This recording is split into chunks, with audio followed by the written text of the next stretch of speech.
Bon mais bonjour tout le monde, voilà je fais cette nouvelle vidéo parce que j'ai pas mal de collègues, d'amis, tout ça qui m'ont demandé de faire une vidéo sur la fabrication d'un couteau. Je me suis mis à faire des couteaux là il y a maintenant un petit moment et voilà, ça me trottait dans la tête depuis un petit moment, puis là je me suis dit ça peut être l'occasion et donc voilà je vais vous montrer un peu comment les étapes qu'il faut faire pour fabriquer un couteau. Là, ça sera un couteau pliant que je vais faire pour un collègue à moi que j'ai rencontré dans mon, on appelle ça, dans mon club de boxe.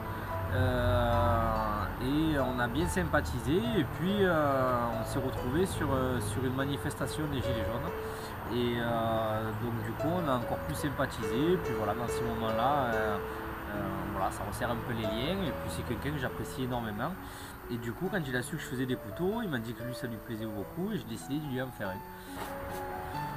Voilà, donc ici on a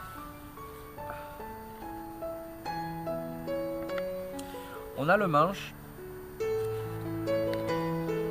À cet endroit là on a la lame qui viendra se poser, voilà, et le ressort.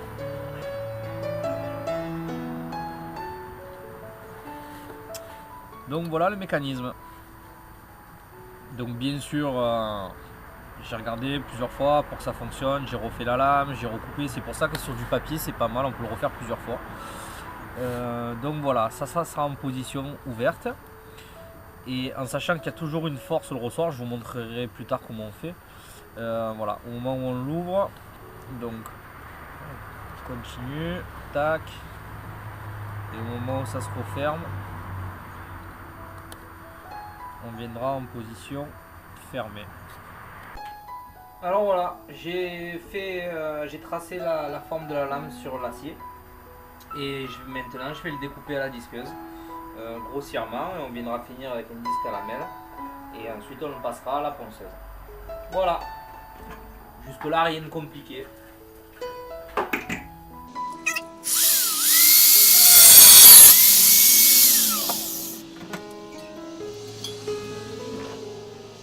Ça c'est bon. On va dégrossir au disque à lamelle maintenant.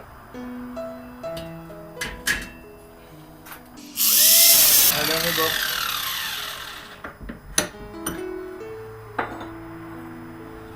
Je vais marquer les axes de perçage maintenant parce qu'après, comme je les avais tracés déjà, j'ai peur de les... Allez, donc maintenant on va passer à la machine à... Je ne peux pas appeler ça un backstand parce qu'un backstand c'est vraiment professionnel. Mais voilà, on a ma machine pour faire les émoutures et pour poncer. D'ailleurs, pour Ostélio, si tu regardes la vidéo, je sais que tu veux te mettre à faire des couteaux. Donc si tu veux commencer à faire des couteaux, il te faudra cette machine là, et au minimum, hein. Mais c'est pour te dire que voilà, c'est pas excessivement cher. Celle-là, je l'ai payée à peine plus de 50 € je crois, sur internet. Je t'enverrai le message. Mais voilà, c'est une machine qui est abordable pour une cinquantaine d'euros. Tu vois, ça fait maintenant plus d'1 an que je fais ça. Donc elle est encore en état de marche et ça fonctionne plutôt bien.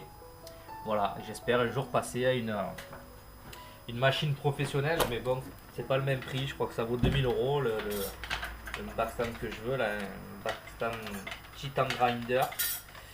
Mais bon, je finirai par me le payer. Je vais être patient, je vais attendre, mais je finirai par me le payer. Allez, je vous montre vite comment ça se passe. Hop.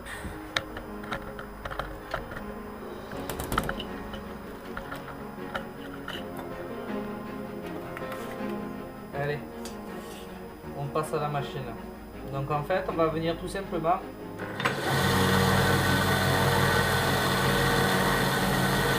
rejoindre les traits qu'on a fait.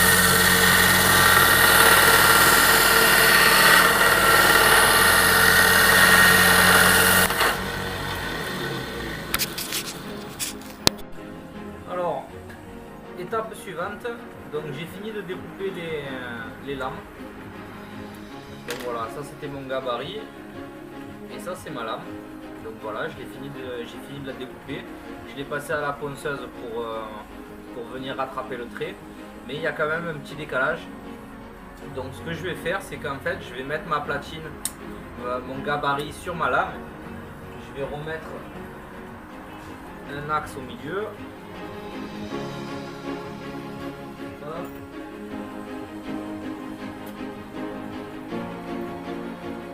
Voilà.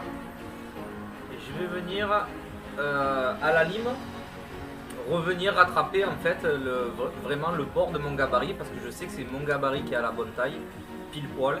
Donc je vais enlever de la matière doucement pour venir à ras de mon gabarit, pour être sûr que le mécanisme fonctionne, parce qu'apparemment il fonctionnait correctement avec la forme de base, donc forcément il faut que je me rapporte au plus de cette forme là.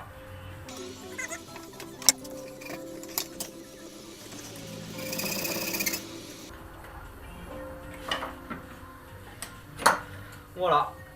Et le gabarit. Voilà. Alors j'ai rajouté le petit décroché ici, parce que moi ça me plaît. Pour affûter, je trouve ça vachement plus simple. Du coup le tranchant commencera après le petit décroché. Du coup on ne s'embêtera pas à aller frapper sur la butée quand on va aiguiser le couteau. Des fois on le fait avec une petite queue de race, un petit arrondi. J'avais déjà fait. Et là je trouvais ça plus sympa de... Voilà, j'avais envie de changer, de le faire triangulaire. Donc on va voir ce que ça donne. Donc voilà, j'ai fini les deux ressorts, les deux lames. J'ai tout mis à niveau, tout mis au millimètre. Ensuite j'attaque les platines. Je vais couper les platines. Je les ai percées. Et je vous montre l'assemblage à la fin. Et ensuite il faudra travailler les lames. Voilà.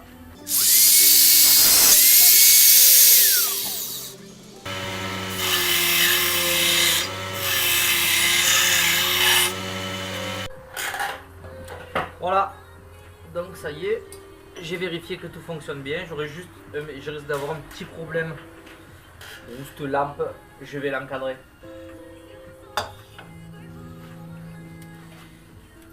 Du coup, je sais pas si on va voir. Donc voilà, j'ai monté. Donc voilà, le mécanisme ouvert. Donc ici, en fait, je vais rajouter le dernier rivet au dernier moment. Parce qu'en fait, ça sera lui qui fera en sorte que le ressort soit tendu. Alors, j'essaie de vous expliquer rapidement. Vous fabriquez votre ressort, la forme qu'il a. Ensuite, vous le présentez sur vos platines. Vous percez le premier trou, c'est celui du milieu. Posez votre rivet. Ça, c'est pour la tension du ressort. Et donc, vous vous mettez à ras d'en haut. Donc là, on sera en position fermée ou ouverte. Mais pour que le ressort appuie sur la lame, il faut le mettre en contrainte en fait. Donc si vous voulez, avant de percer le trou de derrière, vous descendez le ressort de 2 mm à peu près. Et c'est à ce moment-là que vous allez percer le trou. Ça calculera justement la force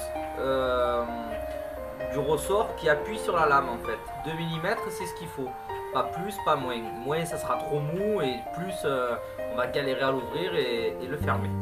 Donc voilà, et au moment du montage, il faudra mettre le ressort en tension avec la lame. Voilà, tac, et ensuite on viendra poser notre rivet et le couteau sera en tension. Voilà, donc les deux couteaux, toutes les parties sont coupées et faites. Donc voilà. Et voilà. Donc c'est assemblé, c'est tout mis à bonne distance. Donc maintenant je vais travailler sur les lames. Alors comme je vous disais, il y en a un pour moi, le couteau, il y en a un pour un collègue à moi. Donc je sais que lui il aime bien les effets martelés. Donc ce que je vais faire, c'est que je vais marteler maintenant. Donc moi je martèle à froid. Et donc voilà, je vais me servir d'un marteau-boule. Voilà, d'un marteau-boule tout simple et de l'étau. Et ensuite je vais venir frapper ma lame, frapper pour créer des cavités en fait dans le métal. Et c'est un effet que j'adore. Moi sur le couteau à moi je m'en ai fait comme ça, je l'ai fait marteler, j'adore ça. Et en fait au moment de la trempe, il y a une calamine qui se crée. Donc ensuite on vient passer un petit papier de verre très fin sur la lame et rapidement. Et en fait toutes les parties qui sont lisses, donc elles redeviennent couleur métal. Et l'intérieur des cavités, ça reste noir. Et ça fait un effet martelé et je trouve ça super joli.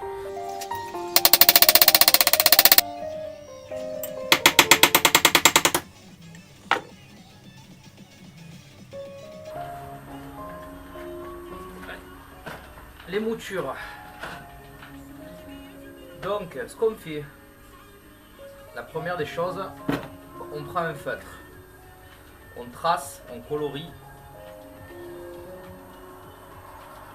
la partie du tranchant.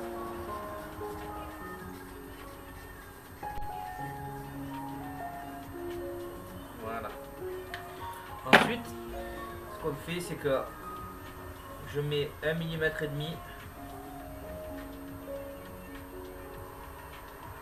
sur mon pied à coulisse.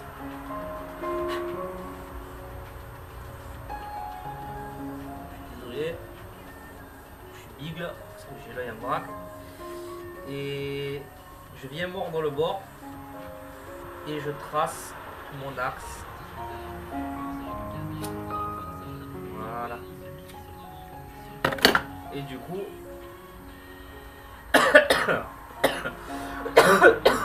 on obtient l'axe. Mes anciennes lames, je m'étais fabriqué ça. C'est ce qu'on appelle un jig. On vient mettre nos lames de couteau par exemple. Ça. Voilà, ça c'est des gabarits aussi d'autres couteaux que je fais. Hop, on vient caler ça comme ça. On donne l'inclinaison avec les vis.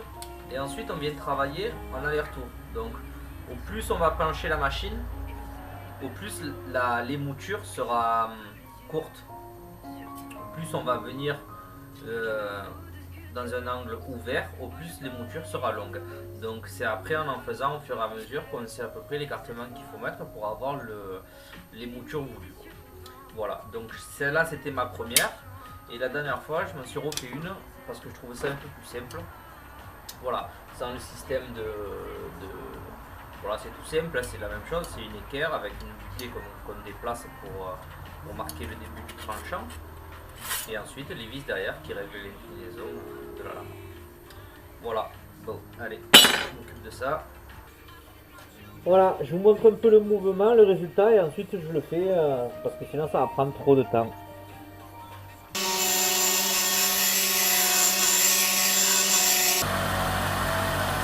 Voilà, je vous montre un peu le résultat. Après quelques passes, voilà, les moutures c'est ça. Et ensuite on va enlever de la matière, enlever de la matière, enlever de la matière. Donc les moutures vont remonter. Et ça sera à la fin des moutures où on aura le tranchant avec le fil du tranchant. Voilà. On continue ça, j'avance et je vous montre la fin tout à l'heure. Voilà, j'ai fini le premier côté. Donc ensuite on enlève le serre-joint, tout simple. On enlève et on travaille de l'autre. Voilà, tout simplement. Et on fait la même chose. Voilà, la première émouture est terminée. Donc voilà. Donc je vais percer l'axe à 4 mm parce que l'axe sera de 4 mm. Et ensuite, à partir de cette étape-là, on va faire la trempe. On va faire la trempe. Et une fois que la trempe sera faite, je vous expliquerai étape par étape. Je reviendrai finir mon émouture avec un grain beaucoup plus fin et d'arriver jusqu'à avoir un tranchant convenable. Voilà, allez, je vous montre ça au fur et à mesure. En attendant, je vais faire l'autre lame, la mienne. Alors, nouvelle étape. Donc là, je vais effectuer un guillochage, ce qu'on appelle. C'est je vais venir travailler le dos du ressort. avec des limes rondes, des limes triangulaires pour donner un motif.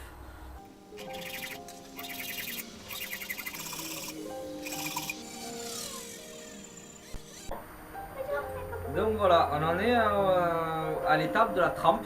Donc on va tremper le ressort pour, comme je vous ai expliqué, à la fois le rendre très très dur, mais qui puisse se déformer tout en revenant toujours à sa place initiale. Donc ça on l'obtient en faisant une trempe. Donc je vais monter le métal jusqu'à aux alentours des 1000 degrés. Celui-là, la température de trempe c'est 1000 degrés. On va le laisser refroidir. On va le laisser remonter, refroidir, ça on va le faire 3 fois, c'est ce qu'on appelle les normalisations. Et une fois ces 3 fois fait, on le trempera, on va le refaire monter à 1000 degrés.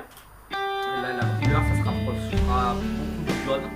Et ensuite on le plongera dans de l'huile pour faire un choc thermique. Et à ce moment-là, l'acier sera trempé. Ensuite à partir de ce moment-là, l'acier à partir de ce moment-là, l'acier est très très cassant. Donc ce qu'on va faire, on va le mettre dans un four normal. On va le monter à 250 degrés pendant 2 heures. Ça va permettre à l'acier de remonter un petit peu en température et de retrouver une flexibilité en fait.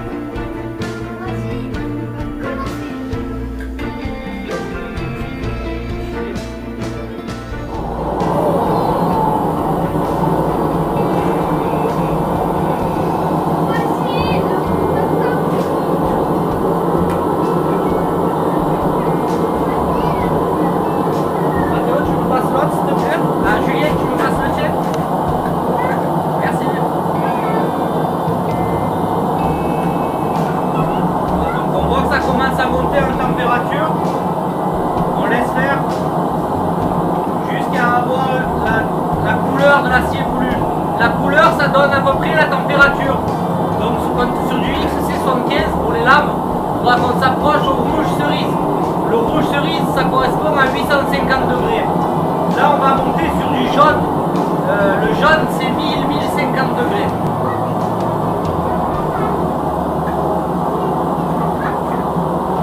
Voilà, donc on va le laisser refroidir.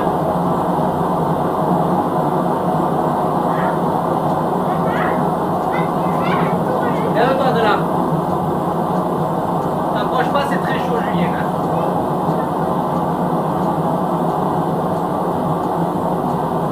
Voilà, donc là on est revenu à la température presque encore très très chaud, hein. On doit être à 300 degrés à peu près. Et on le remet. Ça c'est des normalisations. Donc là maintenant on va les laisser remonter jusqu'à 1000 degrés et on va les plonger dans de l'huile. Moi j'utilise de l'huile de colza, c'est de l'huile végétale. Et c'est à ce moment-là où l'acier va effectuer sa trempe en fait, où il va se durcir.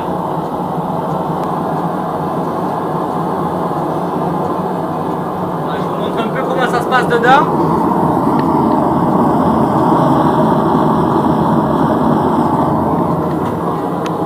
Voilà. Allez, on est à la bonne couleur.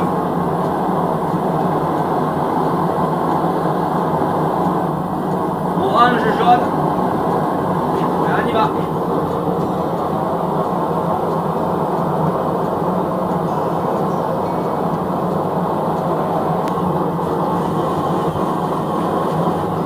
On fait la même chose avec les lames, sauf qu'on n'aura pas la même température de trempe.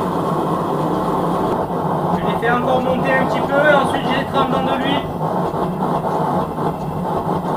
Alors là, la couleur, ça sera un peu plus bas. Peut-être dans une autre vidéo avec mon papa qui monte des tyrobutes.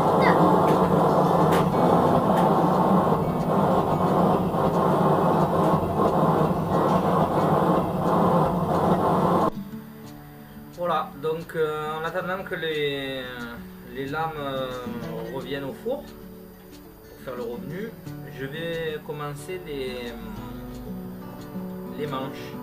Donc voilà, j'ai pris mes platines, je les ai fixées sur... Alors ça c'est l'olivier qui vient de chez mes parents. J'ai découpé à la tronçonneuse. Ensuite je l'ai passé à la raboteuse. J'ai tiré des plaquettes donc de différentes épaisseurs. Et je m'en sers pour faire les couteaux. Donc j'aime beaucoup l'olivier, c'est de chez nous, c'est dans le thème. Donc voilà, je vais faire les deux couteaux avec de l'olivier. J'ai posé mes plaques sur le bois, je vais percer mon premier trou, je vais mettre mon axe et ensuite je vais percer les autres que j'ai besoin et au moins au fur et à mesure mettre les axes pour pas que ça bouge.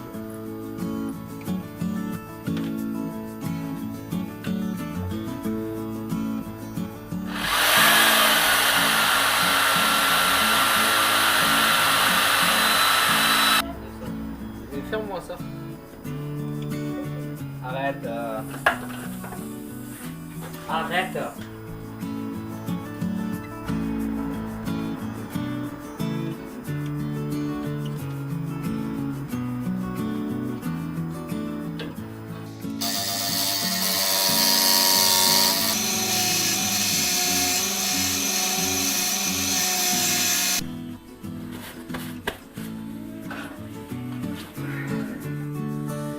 Donc voilà, on en est à. Donc j'ai pris les platines en fer que j'ai mis sur les morceaux de bois. J'ai mis mes rivets pour tenir le tout et je suis venu à la ponceuse à bande affleurer contre mes platines. Donc voilà, j'ai passé rapidement le ressort à la ponceuse à bande aussi et voilà, donc je sais pas si vous voyez, donc les parties comme je vous avais dit qui étaient creusées restent noires et merde et l'autre partie devient brillante. Donc voilà, on va faire le montage et ensuite on va commencer à façonner le manche pour lui donner la forme voulue et puis voilà. Allez, je vous... Voilà, donc les lames sont finies d'être trempées, le revenu est fait. Donc là on a l'acier trempé. Je vais finir mes émoutures, nettoyer mes pièces. Par contre, un truc qui est très important, maintenant que la trempe est faite, il ne faut plus que l'acier remonte à une trop haute température. Donc sinon la trempe ne fonctionne plus. On va redevenir un acier mou et moins résistant. Donc surtout pensez à souvent refroidir la lame, souvent refroidir ses pièces pour pas la refaire monter en température. Si vous voyez que dans un endroit par exemple ça vire au bleu, c'est que c'est foutu, il faut refaire la trempe.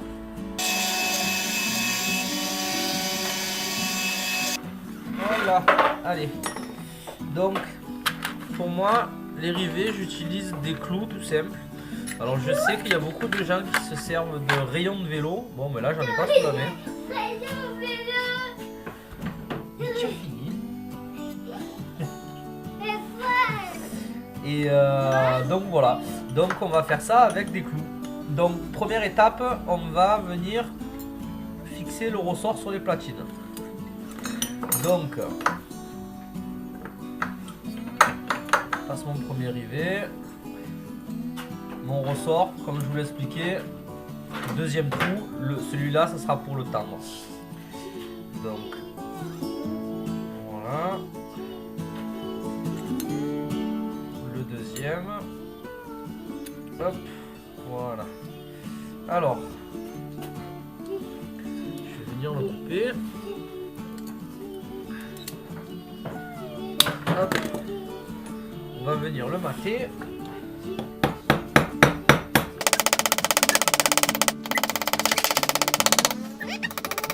Recule-toi mon bébé, si tu le prends dans le nez, à mon avis tu vas pas être content. Voilà.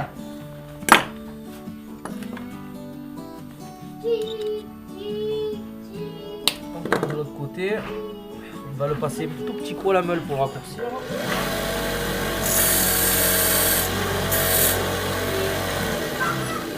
Voilà, et on vient mater l'autre côté.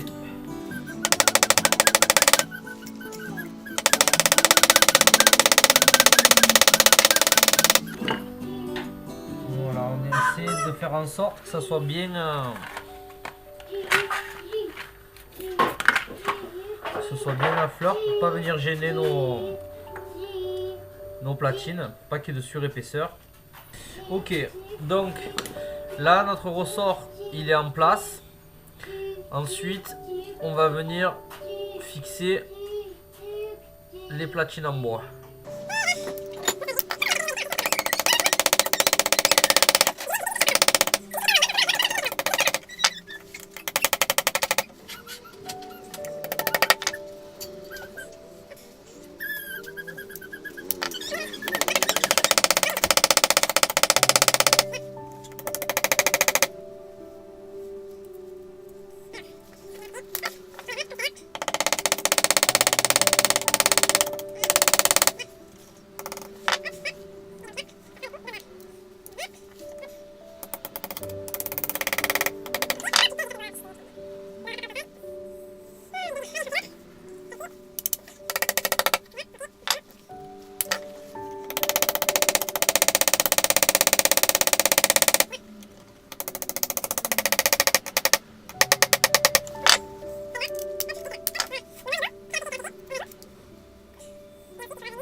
Qu'on n'est pas vilain.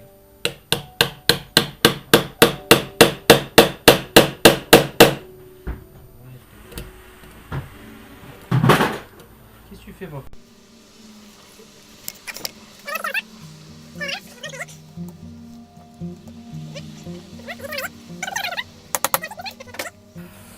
Voilà, donc le manche est assemblé.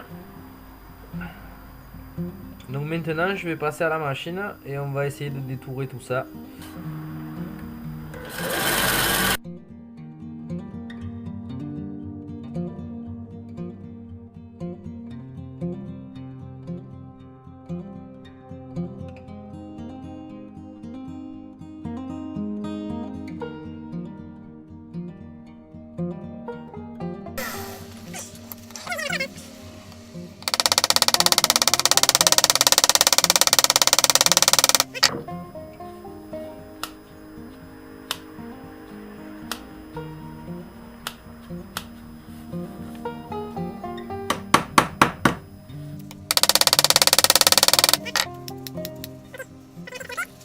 Alors, voilà, j'ai fini de poncer le couteau. Donc je l'ai assemblé, j'ai dégrossi au grain 80 à la machine pour donner la forme du manche.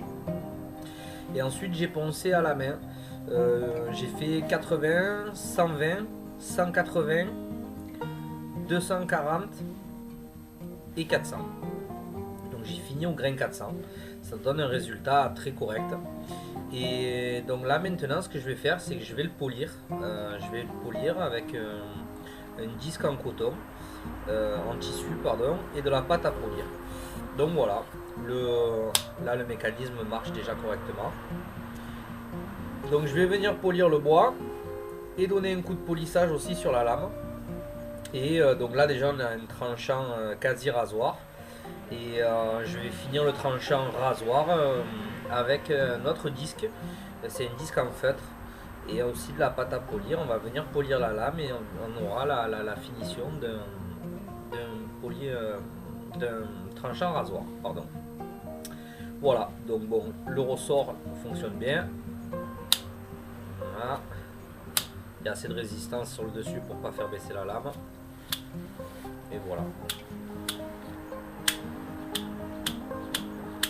Il y a assez de force dans le ressort, tout va bien. Donc voilà, je polis le manche et je vous montre le résultat après.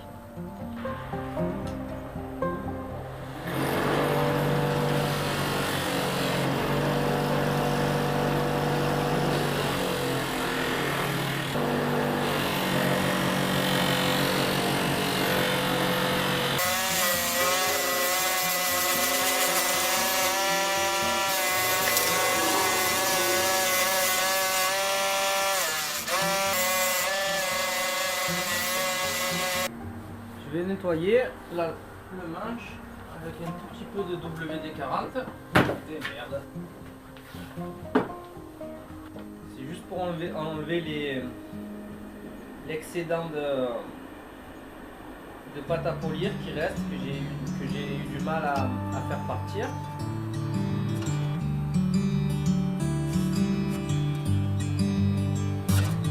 Et donc voilà le résultat poli.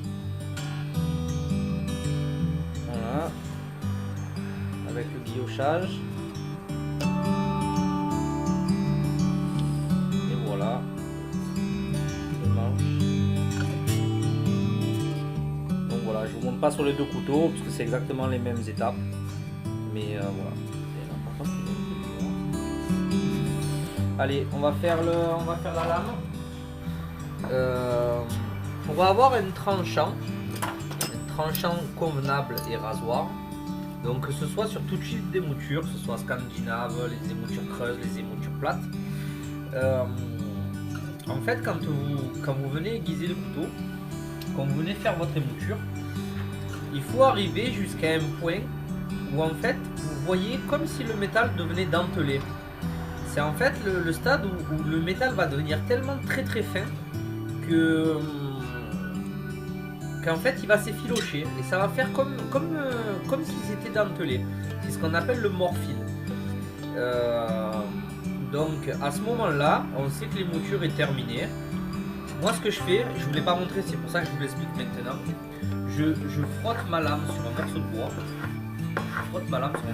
Pour enlever justement le morphile.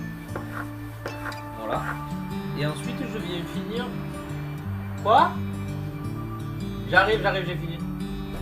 Et ensuite je viens finir l'affûtage au disque à feutre. Voilà, avec de la pâte à polir.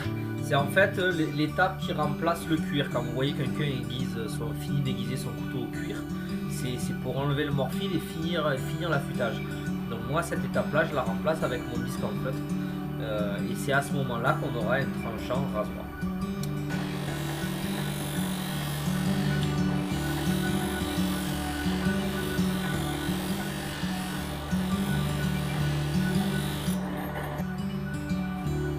Allez, on va vite voir si ça coupe. Je vous remontrerai comme ça coupe à l'intérieur quand on sera à la maison. Mais normalement ça devrait aller.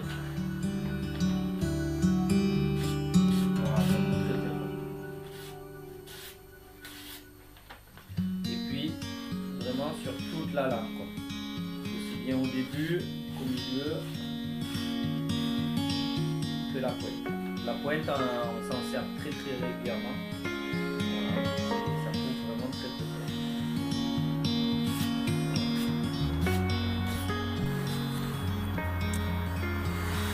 Donc voilà, c'est terminé. On a fini les couteaux.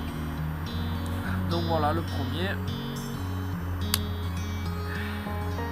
Mon collègue avec la lame martelée, un petit guillochage tout simple mais joli, manche en bois d'olivier, une lame en XC75, voilà, et puis je pense qu'il sera content. Je verrai quand je l'ouvrirai, mais bon, je pense qu'il sera content du résultat. Donc c'est un couteau unique, ça a été fabriqué, enfin, je l'ai fait en 2 fois. Bon, les deux ne se ressemblent pas, mais c'est un couteau qu'il aura, ce sera le seul à avoir. Donc il y a ça aussi qui est intéressant quand on fait des couteaux. Donc voilà, je vous montre un peu le tranchant. Je vous disais que c'était un tranchant rasoir. Voilà. Donc voilà, celui-là c'est celui à mon collègue, à Cédric. Voilà. On voit que le ressort fonctionne bien. Donc c'est un cran plat. Donc comme je vous l'avais dit dans la vidéo, c'est un premier cran et un second. Voilà. Et on peut y aller. Voilà, il y a assez de résistance. Voilà pour celui de mon collègue. Et voilà pour le mien. Voilà. Pas les mêmes émoutures. C'est pas le même guillochage. Et voilà, donc ça sera pareil, un bois d'olivier, de lame en XC75, un rasoir aussi, Bon, je m'en suis servi déjà moi hier, j'ai mangé avec à midi aussi. Mais bon voilà, ça coupe quand même très très bien. Donc c'est rasoir. Je vais pas me raser les bras pour vous montrer parce que sinon ma femme elle va m'engueuler encore. Parce que du coup à chaque fois je rentre j'ai plus de poils sur les bras ou j'ai des trous. Elle me dit que c'est minable, alors je vais pas encore m'enlever des poils sur les bras. Mais bon voilà, vous voyez que c'est sur un papier ça fait ça. C'est que c'est vraiment rasoir quoi. Voilà, et pareil sur toute la lame, que ce soit le devant ou que ce soit l'arrière du couteau, et puis là sur tout le long. Voilà, ça fonctionne bien, ça tranche bien. Voilà, bon, mais j'espère que la vidéo vous aura plu, et puis n'hésitez pas à vous lancer, n'hésitez pas, voilà, moi ça faisait un long moment que j'avais envie de me mettre à faire des couteaux. J'avais jamais pris le temps, et puis j'ai regardé un peu sur internet, j'ai mis un petit moment à m'outiller aussi parce que bon, même s'il faut pas un gros budget, il faut acheter quand même un peu des choses, mais petit à petit ça se fait bien et puis on arrive à des bons résultats même en étant outillé de manière amateur quoi. Donc voilà, et puis je vous assure que ça procure un grand bonheur de faire plaisir aux gens et de leur faire cadeau des couteaux personnalisé pour chaque personne. Voilà. Bon, allez, n'hésitez pas. Si vous avez des questions, mettez-les en commentaire. Il n'y a pas de problème. J'y répondrai. Je prendrai du temps. Et puis, bah, écoutez, je vous dirai à bientôt. Et je pense que je vais faire un étui pour le couteau à mon collègue. Pourquoi pas faire une vidéo aussi pour la fabrication de l'étui. Voilà. Allez, ciao tout le monde. À la prochaine.